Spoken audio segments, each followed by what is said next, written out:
नमस्कार, स्वराज आर्टमध्ये आपल्या सर्वांचं मनपूर्वक स्वागत। आज आपण बघूयात रक्षाबंधन विशेष अतिशय चविष्ट अशा केशर नारळ वड्यांची रेसिपी किंवा केशर नारळ बर्फीची रेसिपी।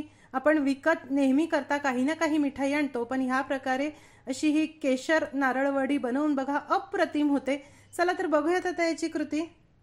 वडे बनवण्यासाठी सर्वप्रथम आपल्याला लागणार आहे दीड वाटी खोवलेलं ओलं नारळ। तुम्ही नारळ खोवून घेऊ शकता किंवा ह्या प्रकारे काप करून मिक्सर मध्ये बारीक देखील करून घेऊ शकता।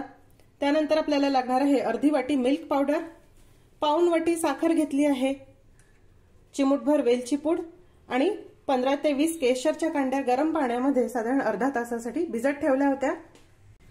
सर्वप्रथम वडी ज्या ताटामध्ये किंवा ट्रे मध्ये सेट करायची आहे त्याला आपण तूप लावून घेऊया।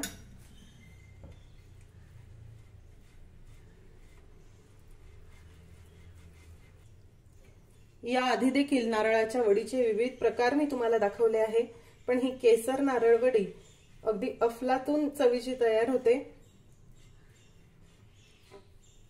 हे बघा, ह्याला तूप लावून झालं, आता आपण हे बाजूला ठेवून देऊ।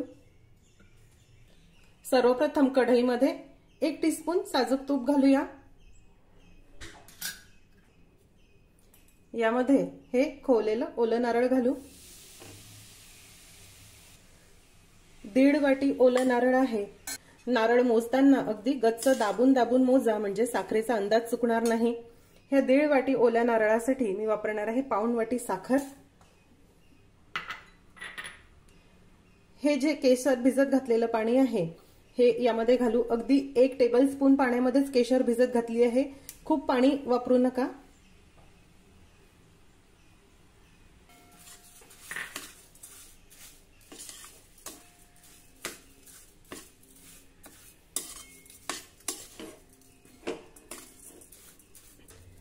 आता मध्यम आचेवर हे सतत परतत राहायचं आहे। सुरुवातीला साखर विरघळली की हे मिश्रण सैलसर होईल। हे बघा, साखर वितळली त्यामुळे आता हे असं ओलसर ओलसर व्हायला लागलं आहे। केसरमुळे रंग देखील बघा किती छान आला। ही साखर पूर्णपणे विरघळल्यावर आता आपल्याला यामध्ये मिल्क पावडर घालायची आहे।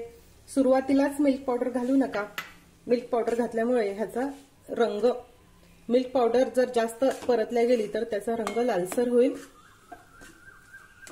साखर विरघळली की मग छान मिक्स देखील होईल। आता मंद आचेवर वडीचं मिश्रण आपल्याला सतत परतत राहायचं आहे।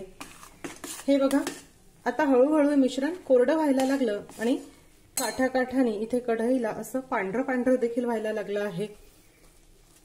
अजून थोड्या वेळासाठी आपल्याला हे परतायचं आहे। बघा, हे मिश्रण आता असं एकवटून आलं आहे आणि तळापासून सुटायला लागलं। आता आपल्याला पुन्हा यामध्ये 1 टीस्पून साजूक तूप घालायचं आहे। शेवटी तूप घातलं की ह्या वड्या छान खुटखुटीत होतात, त्याला चकाकी देखील मस्त येते। वेलची पूड घालूया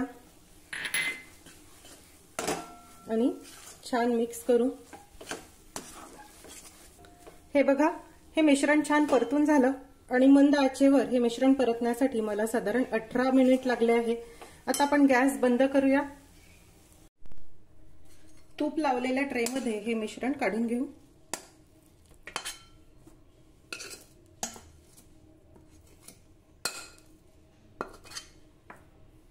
आता हे मिश्रण या ट्रे मध्ये आपण थापून घेऊ। उलथण्याने सर्वप्रथम असं पसरवून घ्या। तुम्हाला जाड पातळ कशा ह्या वड्या आवडतात त्यानुसार तुम्ही हे पसरवा। इथे मी वाटीच्या बुडाला तूप लावून घेतलं आहे आणि आता हे वडी अशी छान थापून घेणार आहे।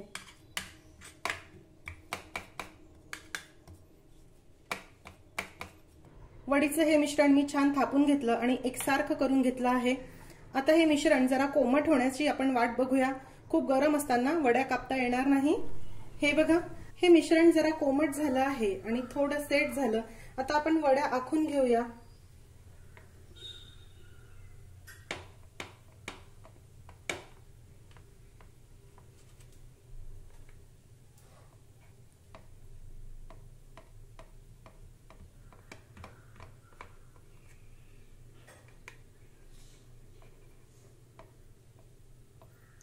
कापतानाच तुमच्या लक्षात येत असेल की किती छान ह्या सेट झाल्या आहे।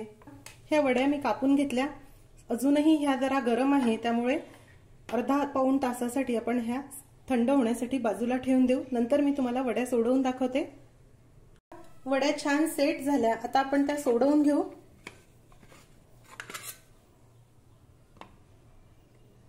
किती छान मस्त ह्या वड्या सेट झाल्या आहे बघा। अतिशय चविष्ट अशी केशर नारळ वडी तयार आहे। हे बघा ह्याचं टेक्स्चर किती छान खुटखुटीत ह्या वड्या झाल्या आहे। वड्या अगदी 5 ते 6 दिवस देखील सहज टिकतात। तुम्ही या प्रकारे नारळ केशर वडी नक्की करून बघा। आजची रेसिपी तुम्हाला कशी वाटली हे मला जरूर कळवा। आजची रेसिपी आवडल्यास रेसिपीला जास्तीत जास्त लाईक करायला व शेअर करायला विसरू नका। माझ्या चॅनलला देखील नक्की सबस्क्राईब करा। अशीच एक छानशी रेसिपी घेऊन भेटूया स्वराज आर्टच्या पुढच्या भागामध्ये। तोपर्यंत चवीने खा आणि निरोगी राहा।